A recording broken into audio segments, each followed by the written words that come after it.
Bonjour à toutes et à tous et bienvenue dans ce nouvel épisode de notre podcast Au fil du barreau, une initiative portée par l'Ordre des avocats au barreau de Lille. Pourquoi un podcast ? Parce que le droit, la justice et la profession d'avocat, ce sont d'abord des voix, des engagements, des parcours humains. À travers cette série, on vous ouvre les portes du barreau de Lille, ses actions, ses valeurs, ses visages. Interviews, témoignages, actualités juridiques, un format vivant et accessible à tous, étudiants, justiciables, entreprises ou même curieux. Alors installez-vous, on vous emmène aujourd'hui dans l'univers des mardes en propriété intellectuelle avec maître Coraline Favrel, avocat au barreau de Lille. Bonjour maître Favrel, pouvez-vous vous présenter en quelques minutes ? Bonjour à toutes et à tous, merci Madame Morel. Je suis ravie d'être là pour échanger sur la place et les enjeux de la médiation en propriété intellectuelle à vos côtés. Un grand merci à vous et à l'Ordre pour ce temps d'échange sur la résolution des litiges en dehors des traditionnelles juridictions. En tant qu'avocat conseil et plaidant depuis 2012 en propriété intellectuelle, je constate qu'aujourd'hui il y a plusieurs voies pour résoudre un différend en ce domaine et que la voie judiciaire classique n'est souvent pas la plus opportune. Alors j'ai fait le choix de me former à la médiation au sein des 2 DU IFOMEN de l'Université de Paris. Et on constate que si la pratique de la médiation est inscrite dans la loi depuis 30 ans, elle a été nettement impulsée par Éric Dupond-Moretti en 2023 et la chancellerie incite chaque année davantage à sa mise en œuvre effective au travers de réformes successives. Au tribunal judiciaire de Paris, en sa 3e chambre dédiée à la propriété intellectuelle, ils sont plutôt pro-médiation. En 2024, sur 1500 affaires nouvelles, 20% ont été résolus par la transaction, dont 150 par le prisme de la médiation. C'était 110 en 2023 et seulement 50 en 2022 et 7 en 2021. Nous faisons face aux invitations judiciaires de plus en plus fréquentes à recourir à la médiation, que ce soit à Paris ou à Lille. À recourir à la médiation, mais également aux audiences de règlement amiable, qui n'a en fait rien d'une audience, le vocable mériterait d'être vu. Depuis le 1er septembre dernier, nous avons même des obligations dorénavant à nous rendre en réunion gratuite d'information de médiation. Les médiations et les ARA, audiences de règlement amiable, sont particulièrement appropriées à la propriété intellectuelle et c'est une chance pour tout justiciable que d'avoir ces outils additionnels à leur disposition. Il s'agit de solutions alternatives pour régler un litige, avant ou après la saisine d'un tribunal. Il s'agit de rétablir le dialogue entre des personnes qui sont fâchées, qui sont en conflit, pour qu'elles parviennent elles-mêmes à une solution qui est souvent déconnectée de ce qu'ordonnerait un juge. Alors, je vous propose donc d'évoquer les mardes et la propriété intellectuelle. Première question, revenons sur la médiation. Concrètement, pour le justiciable, qu'est-ce que c'est ? Comment ça se passe ? Alors, Michel Guillaume Hoffnung, qui est pionnière des médiations en Europe dans les années 80, explique que c'est un processus qui repose sur la responsabilité et l'autonomie des participants, des médiés, dans lesquels un tiers, avec la seule autorité que lui reconnaissent les médiés, va favoriser l'établissement, le rétablissement du lien social, la préservation ou le règlement de la situation en cause. Alors, si on découpe cette définition, il s'agit donc d'un processus structuré qui conduit à l'intervention d'un médiateur aux côtés des parties qu'on appelle les médiés. Les médiés vont se livrer, parfois avec colère, et vont être amenés à un travail d'introspection, de conversation et de réflexion continue. Elles sont responsabilisées pour élaborer ensemble leur sortie du litige, du conflit. Le médiateur n'appliquera jamais le droit, il ne cherche pas de preuves, il n'évalue pas les faits, et il ne va pas les confronter au droit.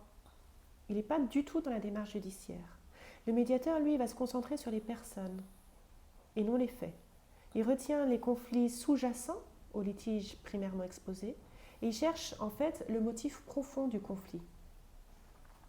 Et concrètement, comment ça va se passer ? Alors, le déroulement du processus va s'effectuer dans un cadre qui n'est pas vraiment imposé, contrairement à la procédure civile ou pénale. Le médiateur fixera ce cadre avec l'aide et l'avis des parties médiées. Souvent, après une première réunion d'information sur ce qu'est la médiation, le médiateur va réaliser un premier entretien préalable avec chaque médié, avec chaque partie individuellement. Et à la suite de cet entretien, il va fixer une première date plénière, de réunion plénière. 2 ou 3 réunions successives seront ensuite fixées en cas de besoin. Personne ne sait, à l'avance, où chacune de ces réunions mènera. Le rôle du médiateur consiste à accueillir les parties, à se présenter et demander à chacun de se présenter. Puis il va rappeler les principes de la médiation, son rôle, et il va requérir un accord clairement formulé de tous sur les règles du processus, sur ce qui va se passer, sur le cadre qui a été fixé. Il va rappeler éventuellement aux avocats assistant les parties que certains principes ne se trouvent pas à s'appliquer à la médiation. On n'a pas de contradictoire. Le médiateur peut s'entretenir confidentiellement avec un médié et son avocat, par exemple, dans le cadre d'un aparté. Il n'y aura pas de publicité, au contraire, on est tenu à la confidentialité. L'avocat conseille en off son client entre chaque réunion, puis ce sont les avocats qui rédigeront l'accord à intervenir le plus souvent. Le rôle du médiateur consiste ensuite à permettre aux médiés de rétablir un lien entre elles. Concrètement, il va accueillir les émotions de chaque partie, les positionnements individuels. Il va libérer ce que les médiés ont sur le cœur. Il va comprendre et mettre en évidence les enjeux, les besoins de chaque médié. Il va aider à ce travail d'introspection. Et puis, il va orienter vers la recherche de solutions acceptables pour toutes les parties et viables. Il va aider par exemple à la définition de critères objectifs pour parvenir à une solution retenue. Tout au plus, il oriente, ce n'est pas lui qui crée la solution. Et pour ça, le médiateur fait preuve d'empathie. Il vérifie, en reformulant, que chacun s'est bien compris et a bien compris les intérêts de l'autre. Il laisse des temps de réflexion aux médiés, les silences ont leur importance. Et il est familier d'un certain nombre de techniques qui sont notamment développées par la programmation neurolinguistique. Bref, c'est un facilitateur du dialogue entre les médiés. Alors, quels sont les principes de la médiation ? Le médiateur doit être neutre. Il n'est pas dépendant en fait d'une institution ou d'une autorité supérieure. Il n'y a pas de conflit d'intérêt et lui n'a pas d'intérêt à ce qu'une solution soit trouvée. Il n'a pas d'intérêt ni dans le sujet de la médiation, ni dans son résultat. D'ailleurs, le médiateur est rémunéré par les deux parties à parts égales le plus souvent, à la différence du conciliateur, qui est souvent bénévole. Il faut compter entre 150 et 300 € hors taxe de l'heure et il faut entre 3 et 5 heures au minimum pour qu'une médiation aboutisse en moyenne, mais tout dépend des besoins des médiés. Le médiateur est impartial, il n'a pas de lien, il n'a pas de dépendance, de préférence, il n'a pas de préjugés envers les parties impliquées. Les parties sont traitées avec équité et sans favoritisme. Le médiateur n'a pas de pouvoir décisionnel, puisque la recherche de la solution revient au seul médié, et la médiation est confidentielle. Les déclarations qui seront recueillies au cours de la médiation ne peuvent pas être exploitées dans le cadre d'une instance judiciaire ou arbitrale, sans l'accord des parties. L'accord peut prendre plusieurs formes. En pratique, il peut être un acte sous seing privé, un acte d'avocat, une transaction. Ces accords relèvent du droit des contrats classiques. Concrètement, l'accord issu de la médiation en propriété intellectuelle est étonnant car il émane des justiciables, des médiés. Et qui de mieux qu'eux pour trouver leur solution adéquate, qui leur convienne, qui soit pleinement en phase avec le marché, qui soit réalisable facilement.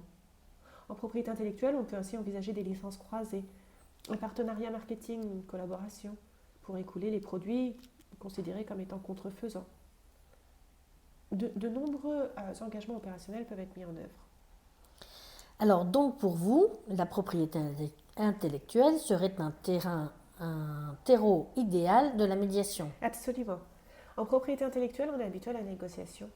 En marque, on négocie très souvent des accords de coexistence, quand finalement les marques ne sont pas si proches, de par leurs signes, de par leur activité réellement exploitée ou réellement projetée.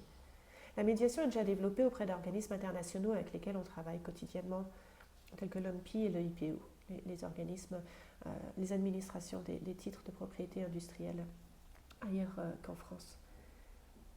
En recherche, par exemple, on est toujours bloqué pour aller en audience face à la copie d'un savoir-faire. Pourquoi ? Parce que le savoir-faire est par nature secret. Or, l'audience, elle est par nature publique. Que l'on soit universitaire, institutionnel ou industriel, TPE, PME ou grand groupe, dévoiler publiquement un savoir-faire à un moment ou à un autre, c'est le disperser, c'est réduire à néant sa valeur. En marque, on est souvent confronté à l'usage d'un nom par des membres après une dissolution de société, d'association ou de groupe de musique. On est aussi confronté à des marques qui peuvent être descriptives, mais auxquelles les personnes se sont attachées, ont investi en promotion, en communication, qui ont de la valeur. Si on mène une action judiciaire, la marque peut être annulée, surtout si elle est descriptive. Chacun repartira bredouille. Est-ce vraiment l'intérêt du justiciable ? Parfois, pour le judiciaire, le ressenti des clients est celui du pot de fer contre le pot de terre. Oui. Pourtant, l'artiste, l'auteur, qui ne souhaite pas être perçu comme procédurier face aux éditeurs et aux producteurs et qui craint donc le judiciaire, aurait intérêt à essayer de résoudre son litige de manière respectueuse. Pourquoi ? Parce que cet artiste, cet auteur qui est tout petit, a priori, qui n'a pas la manne financière des plus gros, eh bien c'est lui qui est la pépite. C'est lui dont a besoin finalement le gros, l'investisseur, l'éditeur, le producteur. C'est lui qui permettra le succès fulgurant de la prochaine sortie. Alors, faut-il rester dans un conflit ? De la même manière, pour l'inventeur d'une invention de mission, qui mettrait au point une invention brevetable au sein d'une entreprise, il perçoit souvent une rémunération supplémentaire qui est faible. Et la justice est décevante de ce point de vue. Faut-il aller en justice ? Ou peut-on résoudre le conflit autrement ? Faut-il mettre le conflit sous le tapis ? En réalité, l'employeur, qui semble être le pot de fer, a intérêt à conserver cet inventeur, qui semble être le pot de terre initialement. N'a pas d'intérêt à ce qu'il parte à la concurrence ou à ce qu'il développe par lui-même des produits qui pourraient être intéressants et créer la valeur de l'entreprise de demain. Alors, un accord trouvé en peu de temps et qui pourrait être satisfactoire pour chacune des parties serait la solution idéale. En médiation, la solution n'est pas imposée par un juge, comme on l'a dit, à la lumière d'arguments et de solutions d'avocats, mais elle vient des médiés. En propriété intellectuelle, les médiés sont des créateurs. La création est l'essence même de la propriété intellectuelle. En droit d'auteur, on définit l'originalité, ce qui va donner prise au droit d'auteur, comme étant un apport personnel mis en point par quelqu'un pour sortir d'une banalité. En matière de brevet, on définit l'activité inventive, qui est une condition de validité du brevet, comme le fait de mettre au point une invention qui ne découle pas de manière évidente de la technique qui était connue par l'homme du métier. Il faut vaincre un préjugé pour inventer. En matière de marque, la distinctivité, qui est une condition de validité de la marque, consiste à trouver un mot ou un dessin, un visuel, qui sortirait de l'ordinaire, que le consommateur retiendrait d'emblée pour identifier une entreprise. Les médiés sont des créateurs en propriété intellectuelle. Ils savent faire un pas de côté pour créer une solution qui convienne à tous. En propriété intellectuelle, dès lors, la médiation fonctionne bien. Et puis, il y a des techniques et des sujets qui sont délicats. Pour le juge spécialisé en propriété intellectuelle, qui est juriste, comment apprécier l'originalité d'un logiciel, qui est en fait une suite de 0 et de 1 ? Comment apprécier la brevetabilité d'une invention chimique ? Comment apprécier le financement du cinéma ? La médiation est donc intéressante. Donc pour vous, il vaut mieux aller en médiation qu'avoir recours aux procédures judiciaires en propriété intellectuelle. Oui, souvent. Souvent oui, parfois non. Ça dépend de chaque dossier. La justice d'État, telle qu'on la connaît, qui est la voie traditionnelle pour régler les conflits en France, est dans une logique d'adversité, de duel, d'arène. On a une solution verticale qui en sortira, qui sera imposée aux parties, selon les préceptes de la loi. On a 1,5 million d'affaires nouvelles à juger qui ont été enregistrées en 2023 pour la justice civile. Elles représentent 60% du contentieux. Elle peut un jour concerner chacun d'entre nous. Le stock d'affaires nouvelles augmente de 8% chaque année. Les délais de traitement ne cessent de croître. On le voit quotidiennement. On a des reports de délibérés tous les jours. Ceci génère de la frustration pour tous les acteurs judiciaires, dont certains peinent à suivre la cadence. Ceci génère une incompréhension du justiciable. Nous sommes dans un certain malaise, ressenti par tous.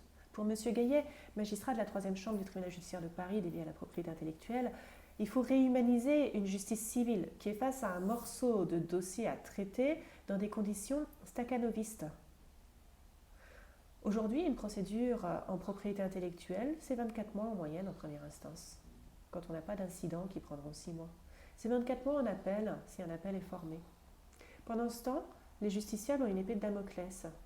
La procédure a sûrement entravé les parties dans leur activité pendant tout ce temps-là. C'est du temps passé par le justiciable pour réfléchir aux preuves, pour valider les écritures, pour lire les écritures adverses sous les 4 mois, se remettre dans ce conflit qui n'évolue pas. Les positions sont cristallisées. Elles s'endurcissent au gré des écritures. C'est un coût, bien évidemment. Honoraires d'avocat, frais d'huissier. Et puis c'est un aléa. C'est un aléa qui est trop important pour la vie des affaires. Chaque tribunal applique la loi et la procédure, parfois différemment les uns des autres. Chaque juge applique la loi comme il l'entend. Les formations collégiales de juges changent en moyenne tous les 4 ans. On est dans un système de chaise musicale. Parfois, on constate que des juges ne sont pas formés à un nouveau contentieux lorsqu'ils prennent leurs fonctions. On a une perte de confiance qui s'installe, un doute qui se met en place. Les personnes ne s'expriment jamais directement devant le juge en audience, en propriété intellectuelle, pour la résolution de leur litige. Tout au plus, une question leur est posée par la juridiction collégiale s'ils sont présents. L'émotion ou le ressenti est évincé pour essayer de faire rentrer les faits exposés par un client dans les conditions posées par les textes. Le juge ne solde pas bien les relations, il ne préserve pas les relations commerciales ou humaines. La marge de manœuvre du juge est limitée. En propriété intellectuelle, il va ordonner la cessation de la vente de produits contrefaisants, une indemnisation et une publication de la décision à intervenir. Pourtant, les parties auraient peut-être une nécessité de collaborer dans l'avenir ou une possibilité de coexister sans se gêner. Le judiciaire va attiser le conflit finalement bien souvent et va l'alimenter. Pourtant, les justiciables, les parties peuvent être amenés à se côtoyer longuement par la suite. Les écritures aux propos tenus sont parfois outranciers même, provocateurs. L'escalade est tentante pour celui qui lit ou entend cela concernant son conflit. Et parfois, on a une telle disproportion entre les enjeux d'un côté et le coût, l'aléa et la durée de l'autre.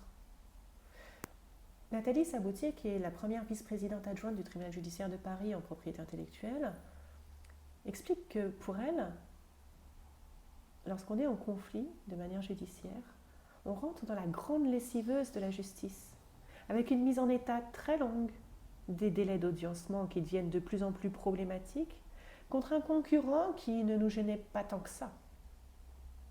Souvent, le litige est plus vaste, il y a un autre dossier au commerce en même temps. Avec la médiation, on règle tout d'un coup. Et puis, dans combien de dossiers la décision est difficilement exécutable? Procédure collective, société à l'étranger, procédure d'exécution non équivalente en ce pays. Les décisions judiciaires aujourd'hui sont publiques. Les plateformes en open data telles que Légifrance ou Papers Justice permettent de diffuser toutes les décisions judiciaires rendues. Est-ce vraiment utile? Alors à vous entendre, vous semblez persuadé de l'intérêt de la médiation. Oui, mais la médiation ne sera pas l'unique solution de résolution des litiges. Il y a ceux qui ont un passif de longue date, ceux qui veulent même plus se rencontrer, les parties qui veulent même plus se rencontrer. Il existe des parties qui veulent en découdre à tout prix et sont totalement persuadés de leur bon droit, que la justice doit être rendue. Il y a ceux qui veulent une décision judiciaire pour faire l'exemple. On pense par exemple aux maisons de luxe, aux éditeurs et gestionnaires de droits face à la reproduction de photographies qui n'étaient pas libres de droit sur Internet. On a ceux qui utilisent la médiation aussi, malheureusement, à des fins dilatoires ou pour ne pas conserver la confidentialité des propos qui y seraient tenus. La médiation ou les modes alternatifs de règlement des différends ne sont pas systématiquement la panacée.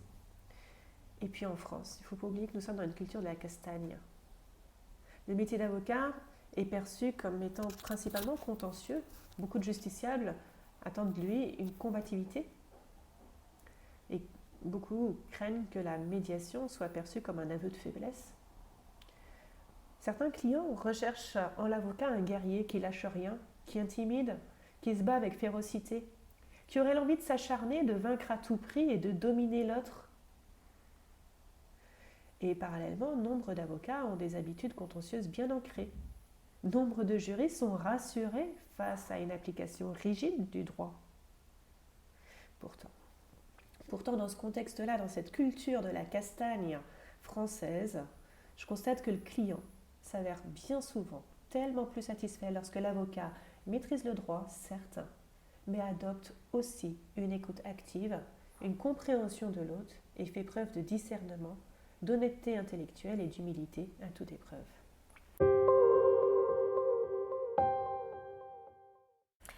Eh bien, merci à tous pour votre écoute. J'espère que ce nouvel épisode au fil du barreau vous a plu. Encore un grand merci à Coraline Favrel, avocat au barreau de Lille. Restez bien connectés pour ne pas louper le prochain épisode de notre podcast au fil du barreau. Et pendant ce temps, n'hésitez pas à partager cet épisode. À très vite.